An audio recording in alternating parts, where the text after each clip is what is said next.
आज हम बात करेंगे मेरे टेरेस गार्डन के सबसे करके बताऊंगी किस तरीके से अपने गर्मियाँ धीरे धीरे बढ़ रही हैं। गमले को आधा कर लेंगे, इस पुरानी मिट्टी को बाहर निकालेंगे। धीरे धीरे मिट्टी हमें इसे ऐसी जगह देनी है जहां इसको आज हम बात करेंगे मेरे टेरेस गार्डन के सबसे रेयर प्लांट या अरिस्टोलोगिया डचमैन पाइप या जिसे यानी कि वो डक वाइन जिसपे फूल ही डक की शेप के आते हैं।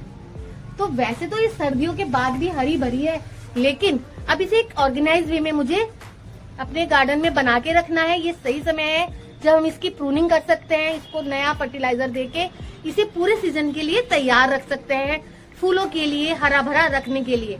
आज की इस वीडियो में एक DIY भी मैं करके बताऊंगी किस तरीके से अपने गार्डन में मैं इसको डेकोरेट करने वाली हूँ। तो बने रहिएगा वीडियो में आखिर तक मुक्ता शर्मा के साथ, मुक्ता's टेरेस गार्डन पर। वीडियो अगर आपको अच्छी लगे तो लाइक जरूर करें, अपने उन दोस्तों के साथ में जरूर शेयर करें जिन्हें गार्डनिंग का शौक है। डचमैन पाइप एक ट्रॉपिकल पौधा है। उत्तर भारत की सर्दियों में विशेषकर, जैसा कि हमारा इलाका है, जब यहाँ पर तापमान गिरता है तो ये पौधा सेमी डोरमेंसी में चला जाता है। अच्छी बात यह है कि हमारी बेल ऊपर से हरी रही है और अंदर से स्वस्थ है। इसने ठंड को अच्छे से झेल लिया है। डोरमेंसी के दौरान पौधा अपनी ऊर्जा बचाता है, इसलिए ग्रोथ थोड़ी कम हो जाती है। अब हमें क्या करना चाहिए अपने पौधे को डोरमेंसी से निकालने के लिए? चूंकि अब अप्रैल का महीना है, अब गर्मियाँ धीरे धीरे बढ़ रही हैं। ये बिल्कुल सही समय है जब हम अपने पौधे को फिर से जगाकर पूरी गर्मियों के लिए, ब्लूमिंग के लिए तैयार कर सकते हैं। तो इसके लिए हमारा सबसे पहला कदम होगा पौधे की हार्ड प्रूनिंग करना। पौधे में लगाई हुई लास्ट ईयर की सपोर्ट को हमें हटा देना है, क्योंकि ये गल चुके हैं। हटाने के बाद हम अपने पौधे को उस जगह से कट करेंगे जहां पौधे में हमें कम से कम 3 या 4 नॉड एरिया मिल जाएं। कटर को हमें अच्छे से सैनिटाइज करके ही यूज में लेना चाहिए।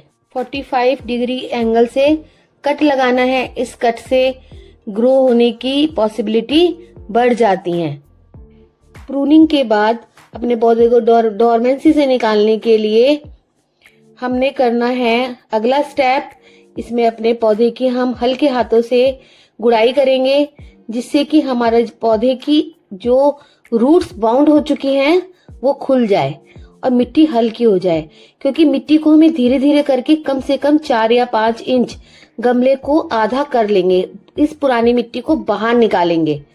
धीरे धीरे मिट्टी को बाहर निकालने के बाद हमें 2-3 मुट्ठी वर्मी कंपोस्ट के नीचे की जड़ों में डाल। अब क्योंकि हमने अपने पौधे को गमले से निकालकर नहीं रिपोर्ट किया है, इसलिए अब बाकी जगह में हम अपना नया सॉइल मिक्स भरेंगे, जो कि सारे न्यूट्रिशंस के साथ में हम तैयार करते हैं, जिससे हमारा पौधा बहुत तेजी से ग्रोथ लेता है और फ्लावरिंग की तरफ बढ़ने लगता है।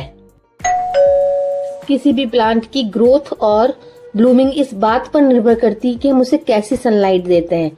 इस प्लांट को डायरेक्ट सनलाइट बिल्कुल नहीं चाहिए। हमें इसे ऐसी जगह देनी है जहां इसको दिन भर की छनी हुई धूप मिलती रहे। इसे ऐसी जगह रखिए जहां पर सुबह की 1-8 घंटे की डायरेक्ट धूप मिल जाए तो सही है, अदरवाइज छनी हुई धूप में ही ये भर भर कर फ्लावरिंग करता है। विंटर सीजन में सेमी डोरमेंट होता है, जिससे कि नेक्स्ट सीजन में अच्छे से ग्रो कर पाता है। सॉइल को रिफ्रेश करने के बाद हम तुरंत ही पानी दे देंगे। पानी हमें इतना देना है कि पानी गमले से नीचे ना निकले, जिससे कि जो हमने फर्टिलाइजर दिया है उसकी ताकत पूरी पौधे को मिल पाए। और अब आगे हमें ध्यान देना है कि पूरी गर्मी इसकी मिट्टी को हमें मॉइस्ट रखना है, लेकिन हाँ दलदल नहीं बनाना है, क्योंकि इसकी पत्तियां बड़ी होती है, इसलिए इवेपोरेशन बहुत जल्दी होता है और इसे पानी की ज्यादा जरूरत पड़ती है। डक वाइन को प्रोपोगेट करना बहुत आसान है। इसके सेमीवुड स्टेम से पेंसिल के साइज की कलम काट लेनी है। बस ध्यान रखना है कि उसमें कम से कम 2 या 3 नॉड एरिया हो, जहां से पत्तियों की या नई शाखाओं की ग्रोथ हो सके। हम इसे डायरेक्ट सॉइल में भी ग्रो कर सकते हैं, लेकिन मैंने चूज किया है पानी में रखकर इसको ग्रो करना। पानी में रखकर ग्रो होने में इसे मुश्किल से 6 या 7 दिन लगे और नई ग्रोथ बहुत अच्छे से होने लगी है। ग्रोथ जब अच्छी हो जाए उसके बाद मैं इसको मिट्टी में ट्रांसफर कर दूंगी। सिम्बा जी को तो कोई भी मौका नहीं छोड़ना होता है वीडियो में आने के लिए। जब मैं ये बना रही हूँ यहाँ पर अपने जो हमारी डक वाइन है उसके लिए सपोर्ट एक ट्रेल, तो ये आ गए और मैंने अपना काम जारी रखा। यहाँ मैंने बांस के फटे हुए लंबे टुकड़ों को जोड़कर एक अच्छा सा ट्रेल बना लिया है और उसको लगा दिया है। मेरी इमेजिनेशन है कि इस पूरे ट्रेल पर आराम से बेल फैल जाएगी ऊपर की तरफ और नीचे लटकते हुए फूल बहुत ही शानदार और प्यारे लगेंगे, जो हमारे टेरेस गार्डन में चार चांद लगा देंगे।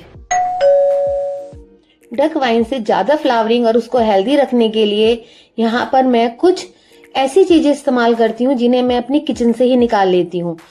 इसकी तेज बढ़त के लिए मैं हर 15 दिन में बायो एंजाइम या गोबर की खाद का तरल लिक्विड देती हूँ। ये है दही और गुड़ से बनाया हुआ बायो एंजाइम है। इससे पौधे को तुरंत एनर्जी मिलती है।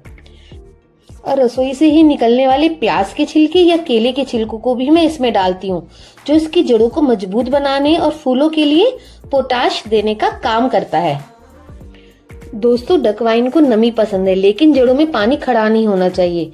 गर्मियों में मैं इसे डीप वाटरिंग करती हूँ, यानी इतना पानी कि ड्रेनेज होल से बाहर आ जाए, जिससे इसकी जड़ें नीचे तक ठंडी रहती हैं। और चूंकि ये एक बेल है तो शाम के समय में इस पर और इसकी पत्तियों पर पानी का स्प्रे भी कर देती हूँ।